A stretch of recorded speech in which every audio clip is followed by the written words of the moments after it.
Kita ke kabar lain pemirsa, Menko Bidang Pembangunan Manusia dan Kebudayaan Muhadjir Effendi angkat suara soal kontroversi penjudi online bakal mendapatkan bantuan sosial.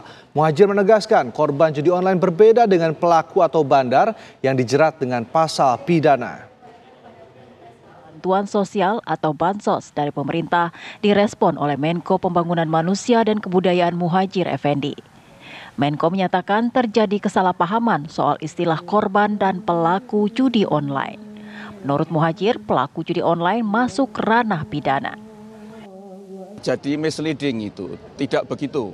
Jadi menurut KUHP pasal 303 maupun Undang-Undang IT 11 tahun 2008 pasal 27, pelaku judi itu adalah tindak pidana. Karena itu para pelaku, baik itu pemain maupun bandar, itu adalah pelanggar hukum dan harus ditindak. Nah, siapa korbannya? Korbannya adalah keluarga atau individu terdekat dari para penjudi itu yang dirugikan baik secara material, finansial maupun psikologis. Dan itulah yang nanti akan kita santuni.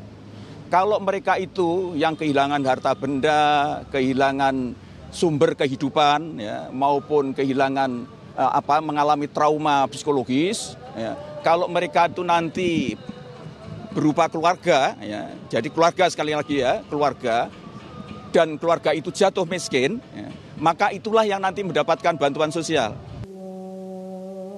Menko Muhadjir menegaskan setiap orang miskin menjadi tanggung jawab negara. Penerima bansos juga harus sesuai dengan kriteria dari Kementerian Sosial. Jadi orang miskin itu tidak hanya yang korban judi online saja. Semua orang miskin itu menjadi tanggung jawab negara untuk diberi santunan.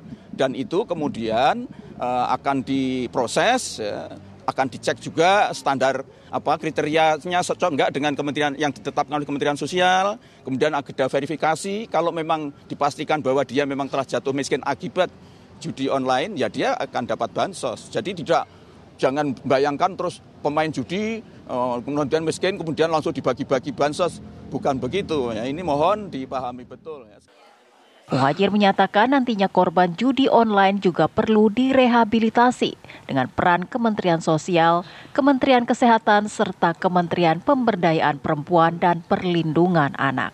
Dari Jakarta, Rizka Salsabila, Bambang Supriyanto, TV One mengabarkan. Indonesia darurat judi online. Dari data PPATK setidaknya periode Januari hingga Maret 2024, transaksi judi online di Indonesia mencapai 100 triliun rupiah. Angkanya bahkan mencapai 600 triliun rupiah jika digabungkan dengan tahun-tahun sebelumnya.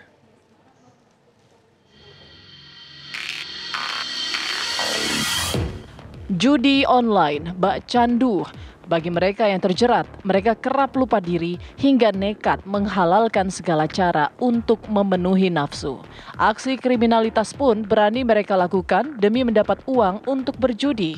Bahkan tak sedikit berakhir bunuh diri lantaran tak mampu keluar dari jerat hutang judi.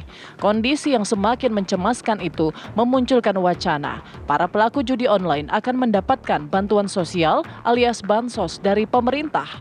Lantas, akankah wacana pelaku judi online mendapat bantuan sosial menjadi realita?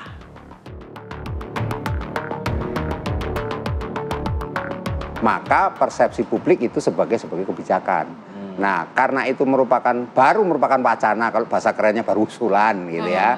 Maka sesungguhnya ini semacam ini testing the water saja sebenarnya, lebih ke arahnya ke sana. Cek ombak. Ya, cek ombak bagaimana nanti persepsi masyarakat, reaksi publik.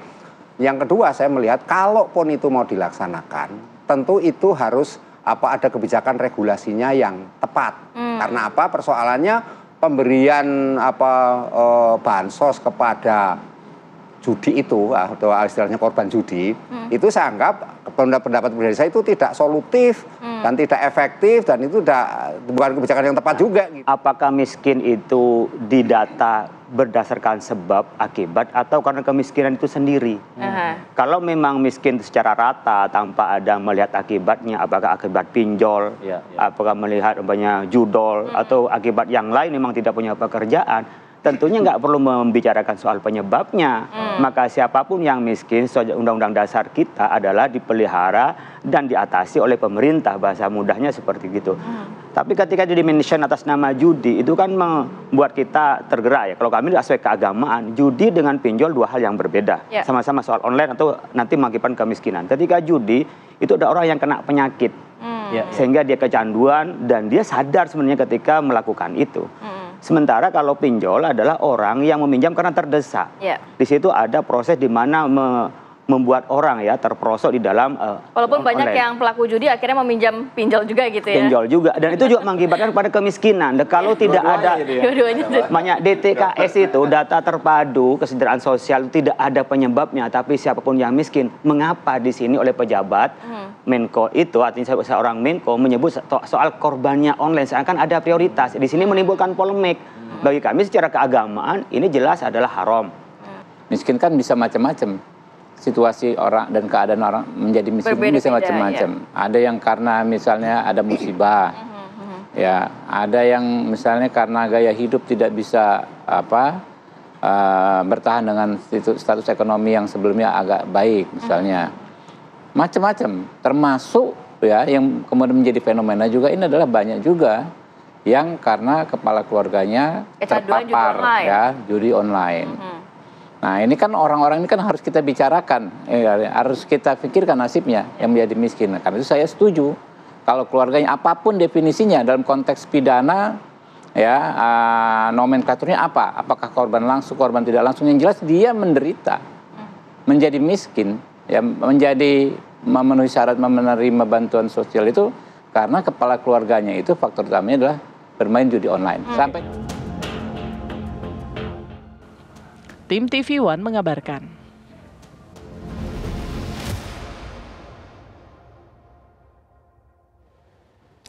Judi online pemirsa menempati peringkat pertama dalam laporan transaksi mencurigakan yang dirilis oleh PPATK.